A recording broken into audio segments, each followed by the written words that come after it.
you buy these wood chips? What's that? Potatoes. What's that? When you're harvesting potatoes from under the trees, do you pull back what's visible? The wood chips, yeah, because the potatoes are down underneath. So you pull those back. And I get the potatoes out, and I have a hole dug. Right. And I take my biggest potato and put it back in the hole and plant the same day. Why do it twice? Exactly. Do you hear me? And everybody will tell you, oh, they won't survive the winter, they'll freeze. If you've ever had a compost pile near your garden, and you've thrown stuff in it, you find in the spring you got stuff growing there way ahead of anything you planted in the garden, far healthier. It went through the winter. It didn't die. It's just these stupid things we believe and say have no demonstration in nature, and it's stupid. I'm just saying, it's so convenient. You got a hole dug, why do it twice? And then the whole issue about potatoes, they tell you to cut them in pieces. If you want to ensure and guarantee a small crop, that's what you do. Cut them in pieces. That will ensure a small crop. Here's why. At each eye of the potato, it sends out a shoot. So the smaller pieces you cut, with the fewer shoots, you'll get less shoots. That's a subtraction. If you put a big potato with lots of shoots, as the potato grows, it feeds the potato, it has a lot of potential. So I'd say the little ones taste the same as the big. Plant the big one. Invest in your future. Get a big crop back. I mean, it's so dumb what we do. It's just like, and we're supposed to be intelligent beings. This makes no sense. And we keep doing it over and over, experiencing the consequences, and don't change. Thinking like, this is how you do it. This is how it's supposed to be done. It's crazy. I would just curious if, do you make these wood chips or do you buy them? No, I don't buy or make them. The tree services do this for me. So, tree services really like places like mine because many times they have to pay to dump or go a long ways, so I'm an asset to them. And you know what's hilarious? You're going to love this. I'm an arborist. I've been pruning trees for, 49 years. And I've never had a chipper. And the creator told me not to get one. Because they're expensive, they're high maintenance, and when you're running them, you're breathing in exhaust, and they're loud, and they're very slow.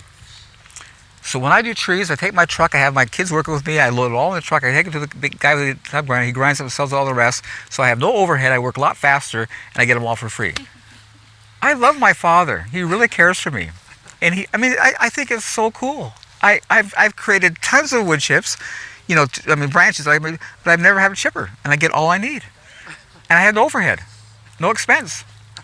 It was so interesting. We were doing it. My kids were homeschooled. I always took my boys with work with me. That was part of their schooling, taught them how to work. And I'm taking this big tree down. As the branch was coming down, my sons immediately loaded my truck. As fast as they came down, he had it loaded. Across the street, they're doing the same thing, a tree service.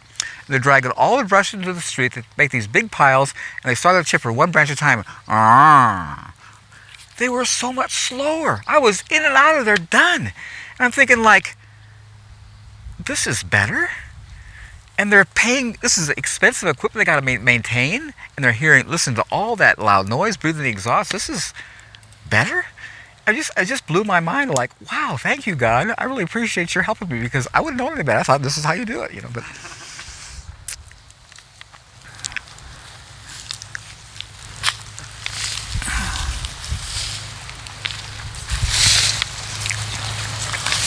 See all this cabbage here in the orchard?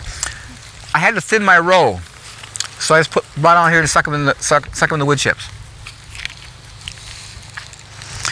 When you plant seed, they come in too thick, so you got to give them room. So instead of just throwing the plants away, I just transplant them in the orchard.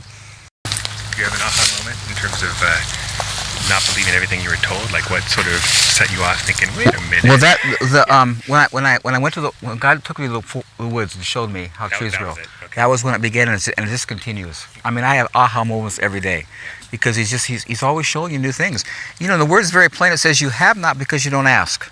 Yeah. It's our fault, not his. He wants to give, and he invites us to ask. He says, "In all your ways acknowledge me." That's pretty clear. What does all leave out?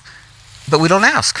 And so I'm finding that he's a really great resource. He knows everything, and he loves to share, and he's free. Doesn't charge you.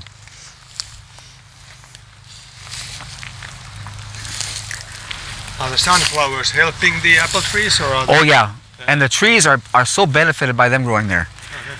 I had potatoes growing under my apple trees last year, And I was really amazed as I'm watching them grow, because the closer the plants got to the tree, the bigger and thicker and greener the foliage was. And I'm thinking in my mind, this is not right. The tree should be taking away from its shade. How come they're not doing better in full sun? So I went to harvest. I'm encountering the same thing. The closer I get to the trees, the bigger the potatoes were. And I'm not exaggerating. We've did fingerlings that were like 3 inches thick, almost a foot long. Fingerlings. We're not supposed to get that big. So I'm conversing with the creator, and he says, I'm not done yet. Wait till you get to the tree. When I got to the tree, I'm seeing the shoots in the tree were way thicker and way taller than all the rest of my orchard. Like, it was dramatic how much better the tree grew. And then in the fall, when all the leaves came off, that one didn't. That was the last of the leaves. And I got the reality. Here's what he showed me was, nature is showing you that every living being does better in a community environment than isolation. It's called symbiotic relationship. It's huge. It's incredible. And we don't get it. We think they're taking away from one another. This is a subtraction. It's an addition, big time. And I'm telling everybody now, the first thing you want to plant in your vegetable garden, the first thing you want to plant are fruit trees in the garden. Because your produce will do so much better under the trees, your trees will do so much better with the produce that it's off the charts. Totally off the charts.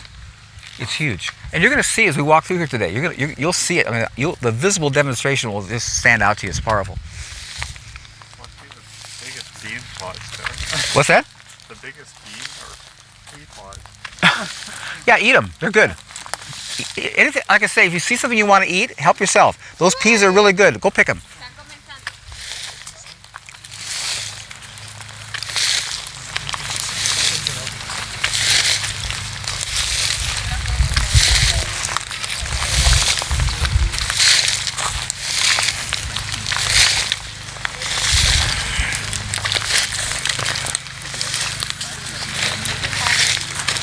And comment, comment about your experience with eating those. Sweet and moist. Did you hear that? Sweet and moist. Something I want you to get is that the Creator is so ordered. What is the earth 75% of? Water. What is your body 75% of? Water. And you're going to find all of my produce, everything you eat here, is 75% water. I'm telling you, it's so ordered. And here's what's so pathetic about our culture. Because your food is grown in compacted dead soil, the farmers are watering this much, but the plants can't take it up because they have no roots. With your meals, you're drinking water because you're thirsty. Oh, yeah. But when you're eating this kind of food, you're not thirsty. You're being hydrated at the same time because the water's in it. You know where the most nutritious, clean water in the world is? The water that's in fruits and vegetables. I'm just telling you, in fruits and vegetables is the cleanest and most nutritious water in the world. I love the Creator. He didn't miss anything. You see, when you're eating food with water in it, as you chew it up, the food becomes water soluble, very easily digestible, and totally hydrates you all at the same time. When you drink water with your foods, you dilute the whole digestive process. It starts with saliva all the way down, and you lose the benefit of the food. I mean, do it wrong. Make it hard. I'm just telling you, man, it's so dumb. And having it in the food is like it's water soluble. It becomes totally available to your tissues. And you're hydrated and you're not thirsty. It just does so much. I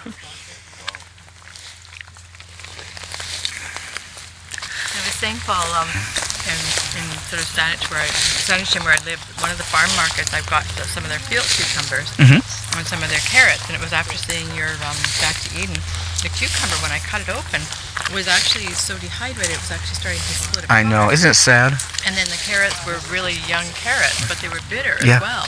And I remember you saying about the bitter of the vegetables, but I was just like, I hadn't understood that before, especially like to have a cucumber that was so dry. Usually cucumbers are one. I wish my cucumbers are just starting to get ripe. I wish you could have, because my cucumbers are so off the charts. I mean, they're so full of water and delicious because that's how they're supposed to be. Yeah. Well, that's all I have for this video. Bang around that bell icon if you want to be notified when new videos come out. Call us on the hotline if you have comments or questions and want to be featured in an upcoming video. Don't forget to comment, rate, subscribe, check us out on the website, and we'll see you guys on the next one.